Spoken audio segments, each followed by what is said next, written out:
Why are wardens blind in Minecraft? To understand the warden, we need to understand the skulk in the ancient cities. What is skulk and where did it come from? And why were the ancient cities built? That is what we will figure out in this video. We first need to look at the ancient cities, a giant structure released in Minecraft 1.19. The skulk and wardens seem to be otherworldly creatures which infected and took over the cities, slowly spreading out to become the deep dark biomes underground. How do these ancient cities relate to the stronghold? Since the stronghold has been around for a lot longer than the ancient cities, I think it is safe to assume that the strongholds were built first. My current theory is that the strongholds were built by a small team of researchers and scientists. Unlike the ancient cities, the strongholds don't look like a place for civilians to live in. It looks more like a laboratory. After the stronghold was built and the coast was clear, the ancient people of the past, the ancient builders, built a massive city underground. As the name implies, ancient cities once supported a big population of people, while the strongholds were only populated by researchers. So why were these underground bases built? Let me quickly explain to you the lore to help you better understand the context. A Minecraft plague at one point quickly infected an ancient race of players, turning them into the zombies and skeletons which roam the overworld. The researchers in the strongholds found out that the cure was simply a golden apple and a weakness potion. The golden apple at the center of the ancient city chests indicate that the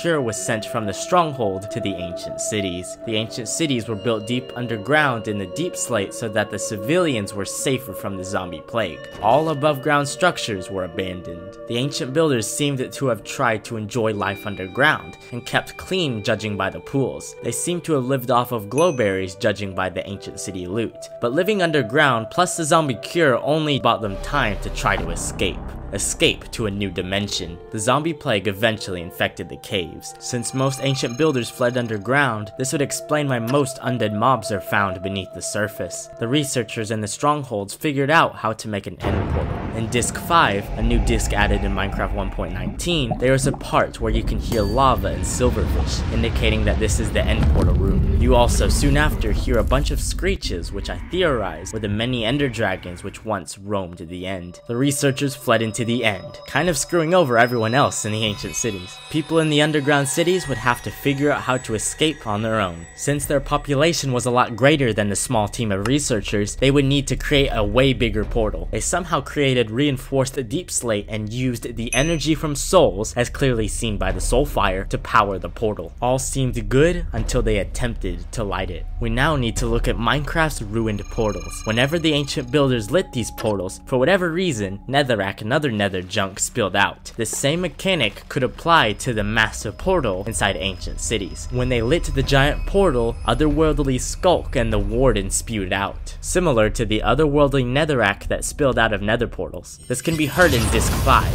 The portal is lit, and the Skulk Center is activated, and the Warden jumps out of the portal. This portal could have been only temporarily open, but it was just enough time for the Skulk to emerge, ready to infect this new dimension. At first, the ancient builders tried to cope with the Warden and this new invasive species. At first, the Warden was considered just an innocent block, which could power their redstone lamps and contraptions. But oh no, the Skulk was much more dangerous than they thought. Wild Skulk kept on growing off of dead mobs. To please the Warden, they placed wool to prevent making sounds and even worshipped the warden, as seen by the candles and shrines. Diamond hoes inside chests indicate that the ancient builders tried to get rid of the skulk, but it was too late.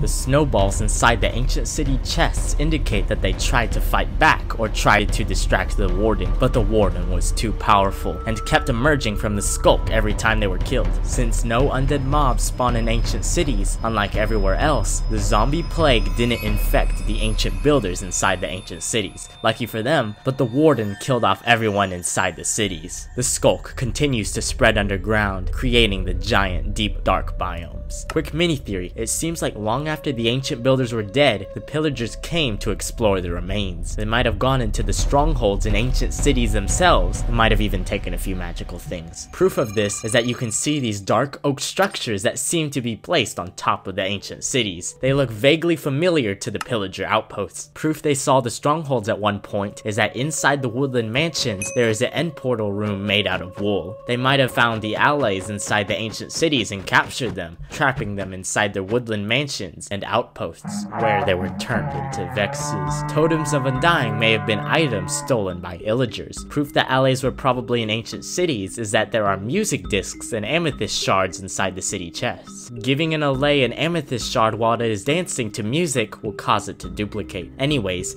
now that you understand the Minecraft lore, let's analyze the Skulk and finally answer the question of why wardens are blind. Judging by my own observations of the Skulk, it behaves in many ways like a cancer. Skulks grow by consuming the souls of creatures that die near it, while cancer grows by stealing nutrients from a host. It does this through the use of the Skulk catalyst. We know that the Skulk collects souls since Skulk catalysts release soul particles, and the Warden and Skulk Streaker both show soul animations. An interesting thing I noted though is that Skulk only spreads if a mob dies near it that drops experience orbs. But anyways, let's continue. The Skulk seems to be a living sentient being of sorts. It can grow and has veins. Side note, echo shards seem to be amethyst shards that were infected by Skulk. Just wanted to point that out since amethysts can be found inside the ancient cities and they look suspiciously similar. It's pretty obvious that Skulk harvests the power of souls, but there is one other block that traps souls as well, and that is soul sand. I theorize that these two blocks, the Skulk and the soul sand, have a lot in common and potentially share a connection. Looking at the soul sand itself, you can clearly see souls screaming inside, and when you walk on them with soul speed boots, you can see souls escaping. The souls seem to give off energy, which is why soul speed makes you walk faster on soul sand. The same applies with the Skulk. The Skulk sucks the souls out of mobs and uses it to grow like a cancer. Souls in Minecraft seem to be represented by the color cyan. This is why soul sand and soul fire are cyan. The souls give off an energy that powers these blocks. The reason I point out this connection is because soul lanterns are commonly found throughout ancient cities, and soul fire seemed to power the massive city center. Both soul sand and Skulk can be found in pockets underground, whether that is the overworld or nether, depending on where the creature died. Since the Skulk is a living being, it will do whatever is in its best interest to be able to survive and thrive. The Warden, which emerges from the Skulk, helps protect and spread the Skulk. They were originally labeled undead mobs, but they are not anymore, so I don't think they are like an undead iron golem or something. This is where Wardens get their name, since they guard the Skulk and ward off others that would hurt it. Since Wardens only drop Skulk catalysts, a block which helps spread the Skulk, I theorize that they have two jobs: to protect the Skulk and to spread it. So why are they blind? My theory is that it's to prevent the Warden from being too aggressive. Think about it, if the Warden had eyes, it would kill everything in its tracks. With the Warden being too overpowered, everyone would work together to get rid of the giant threat, killing the species. With the Warden being blind, it is in everyone's best interest to just leave it alone and to sneak by.